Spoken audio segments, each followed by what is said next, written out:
All right, preseason game 1 is in the books.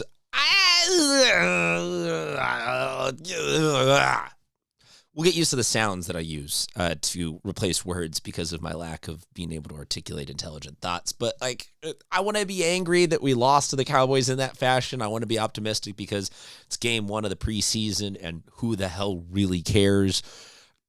We got other things to talk. There's bigger picture, bigger fish to fry. But let's do a little bit of both. Let's do both some emotionally overreacting and some quantifiable underreacting on this episode of Seahawks Digest. What's going on, everybody? Christian Pedersen back with another episode of the show that promised you we would survive the off season. And here we are. We are back. There is actual, this isn't just actual football in the sense of they're at training camp popping pads. No, this is actual football in the sense of that's a final score that happened today. So, okay, here, let's do this. Let's get to the good news that happened today before the game, and then we will get back to the actual breaking down of the game, and that is that we ain't got to worry about Devon Witherspoon no more and his contract holdout negotiations, because that man got the bag. Good for him. Devon, if you need somebody just to be in your entourage and make mid-tier podcast content, hit your boy up. On the serious, though, I dig this. Maybe it makes some of his quotes from earlier this week about how confident he was about this getting done seem more accurate in retrospect. But yeah, there you go. Devon Witherspoon paid. Let's get that off of the team's worries for the season. What do you want to break down first? I asked that without any of you being in the room, so I asked it somewhat rhetorically. Let's start with the quarterback. To me, this can be summarized into two things. I'll get back to the quarterback graphic in a second. On the defensive side, Tyrese Knight, baller.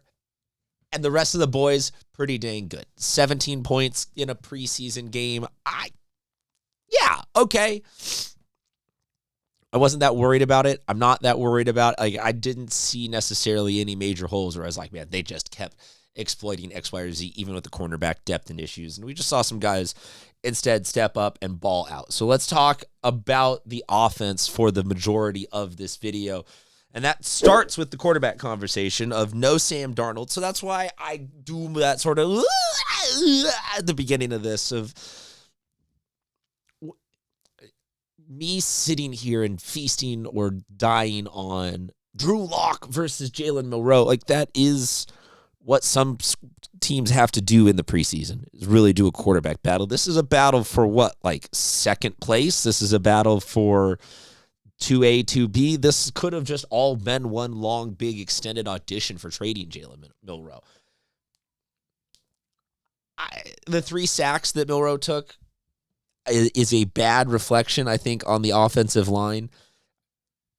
They didn't really cut either of these guys super duper loose in a way that I was like, oh my gosh, we're getting to see a ton of Brian Fleury's offense all coming together. And this is a whatever thing to me. This is we've got substitute teachers, and they're both kind of cool, and they're both not really teaching us too much. So what are you really coming home with and telling your parents? The running backs, though, as we have talked about on every single episode for the last couple of weeks, are incredibly important.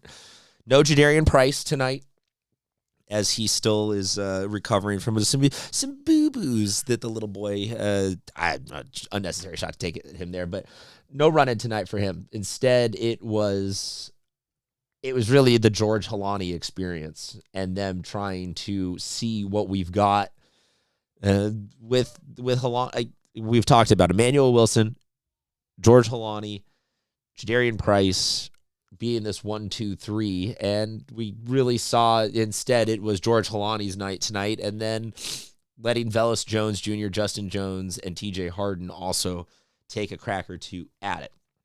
What do you guys think of George Holani?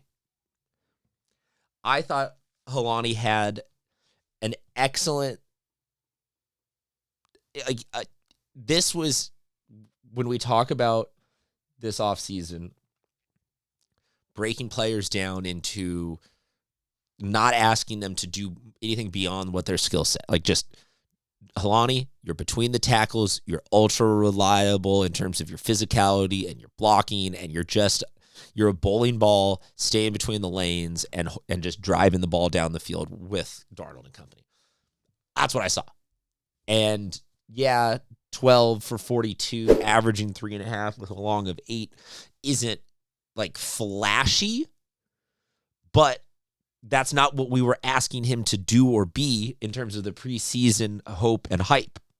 So as far as like, if you're going to talk about like, did a guy have a day or not? This was not George Holani out there just ripping it.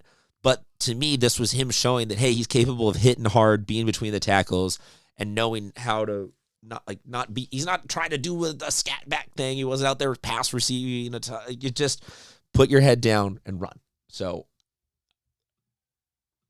I guess I should probably be doing this in a more organized fashion of like, I give this guy an A, I give this guy an A-, I give this guy a C, I give this guy a B. B+ for the defense. Like I said, Tyrese Knight, done on that side. A D for the quarterbacks, given that nobody took the moment to really rise to the occasion.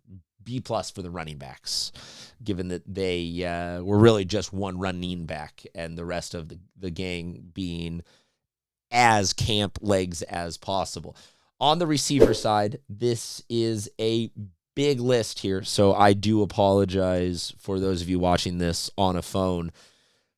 This does include the tight ends as well, though. I'm happy with this. It was not necessarily like we started with the quarterbacks and showing you that they weren't out there really slinging the rock, so maybe there's not huge numbers coming out of anybody. Jake Bobo had a couple of nice little moments there where he got in on the action. Elijah Arroyo and Nick Vannett, to me, showed a little flash of how the tight ends are going to potentially be used in the Fluorinators offense, of just they're at that 10-yard reception mark and being targeted in a way that is going to be keeping a lot of teams honest and not being able to overcommit to pass protection or run stopping, because you don't know, are those tight ends in the box to block? Are they in the box to chip block and go out for a reception? Or are they in the box just to be running immediately off the line? Beyond that, I did not see anybody in this group that I want to give too high a grades to, just because it is the very first outing, and what's the point of being like A+, A+, A+, like they're perfect, when in reality, like, this is like our main receiver had 5 receptions, scored 7 points. We lost. At the flip side, though, it would be completely disingenuous to be like, oh my God, they absolutely sucked. What are they doing? This is such a joke. It's first game of the preseason. So I'm going to end my analysis there, say overall B-, like, not great to lose one of these when you're starting out, you're defending your Super Bowl run, but the Cowboys are a lot, let me say it this way. The Cowboys are a lot more stoked about this result than we are bummed. So good on you, Jerry Jones and company. See you in the postseason. Until next time, folks, like, subscribe, comment, share, all those other YouTube buttons. We'll talk to you soon.